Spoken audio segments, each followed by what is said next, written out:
Bueno, muchas gracias, Delia. Para nosotros es muy importante desde el Foro Argentino por la Defensa de la Democracia poder tener estos intercambios, no solo con sus miembros, sino también con expertos en las distintas temáticas.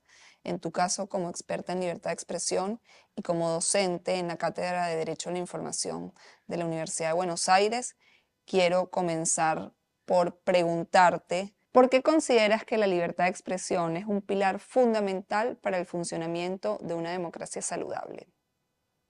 La libertad de expresión básicamente es el pilar fundamental para la democracia porque solo en la diversidad de voces, solo cuando una persona puede recibir información de diferentes fuentes, algo que es muy difícil en la actualidad por la concentración de medios que existe, una persona puede pensar y construir su pensamiento por sí misma. Es decir, si queremos en los términos académicos, sujetos críticos, es decir, personas que puedan pensar por sí mismas y tener una opinión formada, necesitamos brindarles desde la sociedad, especialmente desde los medios, una cantidad enorme de variedades para que puedan ser personas que puedan elegir y ser conscientes de sus elecciones.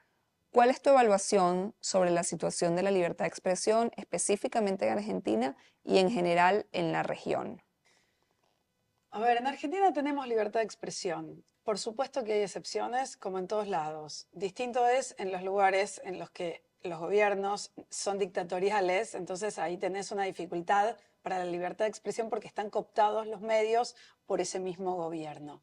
Entonces, acá en la Argentina sí hay una diversidad de, digamos, una posibilidad de expresarse libremente y en general además hay una reacción importante, que es que cuando hay algún tipo de violación al derecho de la libertad de expresión, en general siempre tenés algún colectivo que sale y pide porque eso de alguna manera no quede acogotado, sino que pueda ser expresado en la sociedad.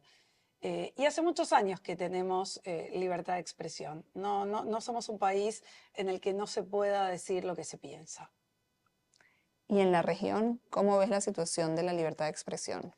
Mucho más complicada. Creo que en realidad esta es una sociedad avanzada en algún sentido, por lo menos ideológicamente, y que todos desean y pueden decir lo que piensan. En cambio, en la región veo muchas más opresiones, ni que hablar, bueno, Venezuela particularmente es un lugar donde la libertad de expresión directamente no existe. Cuba, estamos ante la misma situación, con muchos más años, probablemente en una situación peor, pero ahí sí las redes no vinieron a ocupar un lugar de liberación, sino que sostienen y mantienen y reproducen el mismo sistema ideológico de información. Y precisamente en ese sentido, y por experiencia, como bien lo dices, en situaciones como extremas como la de Venezuela, son las redes sociales la única forma de informarse frente a la censura, la única forma incluso de comunicarse. Son parte de la lucha contra un régimen autocrático, pero por otro lado, mucho han contribuido las redes sociales a profundizar la desinformación. ¿Cómo ves la situación con respecto a la libertad de expresión y las redes sociales? Lo voy a explicar en términos tecnológicos más que ideológicos. Y es que en realidad desde un tiempo a esta parte las redes son endogámicas. Lo que te tira el algoritmo es gente que piensa igual que vos. Entonces lo que te encontrás es con gente que ya sabe lo mismo y es el sesgo confirmatorio. Te parece que todo el mundo piensa así o que estás dando una batalla enorme y explicándole a todo el mundo. Pero en realidad no todo el mundo ve tu contenido, porque el algoritmo está preparado para otra cosa, para que lo vean aquellos que ya tienen una afinidad. Entonces hay un peligro en este sentido, porque creemos que cuando estamos en las redes sociales estamos ensanchando al mundo, pero el mundo no está más ancho exactamente. En algún momento fue así. Por ahí al principio Facebook tenía esa intención de que vos ampliaras tu horizonte y conocieras más gente. Hoy no, hoy es absolutamente endogámico. Entonces siempre es y las redes, y los medios, y todas las vías por las que uno pueda.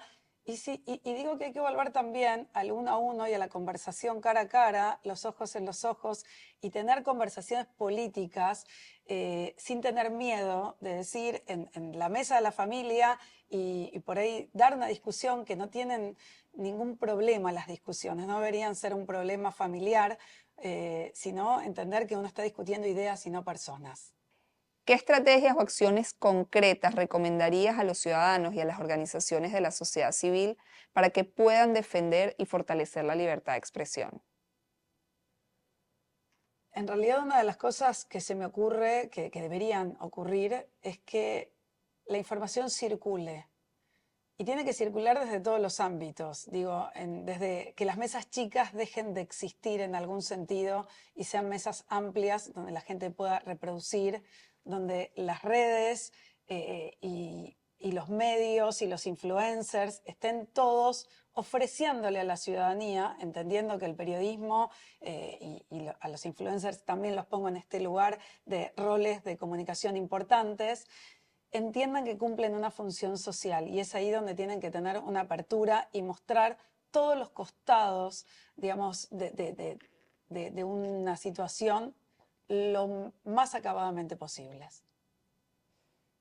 Y finalmente, ¿cómo puede el sistema educativo, que un poco lo comentaste anteriormente, contribuir a una mayor comprensión y valoración de la libertad de expresión entre los jóvenes? Primero generándola en las aulas. Hemos hablado en alguna oportunidad lo que es el adoctrinamiento o lo que es el poder asimétrico en realidad entre un docente y sus alumnos. Desde ahí que tiene que empezar a ser un buen lugar el aula, la casa de estudio, la universidad para discutir ideas. Hay muchas universidades en las que la gente todavía tiene miedo de decir lo que piensa. El gran problema que tenemos a nivel comunicacional para mí es la autocensura. Es decir, no es tanto lo que no te dejan decir, sino lo que vos sabés que no tenés que decir, entonces no lo decís, entonces nadie lo dice, entonces se arma un circuito. No es que hay alguien azotando a personas, sino que esto es muy a cuentagotas, es por goteo, es de otra manera, es mucho más subliminal, que en ciertos ámbitos hay cosas que no pueden decirse. Y no porque la gente piense diferente, sino porque no se atreve y porque se censura y no dice lo que piensa. Los docentes tenemos que tener claro que tenemos que habilitar, y cuando digo habilitar no me refiero a ese poder, digamos, valga la redundancia, poderoso que no da lugar a los demás, sino habilitar, como lo decía Lacan, que el padre habilita, la madre habilita el lugar del padre.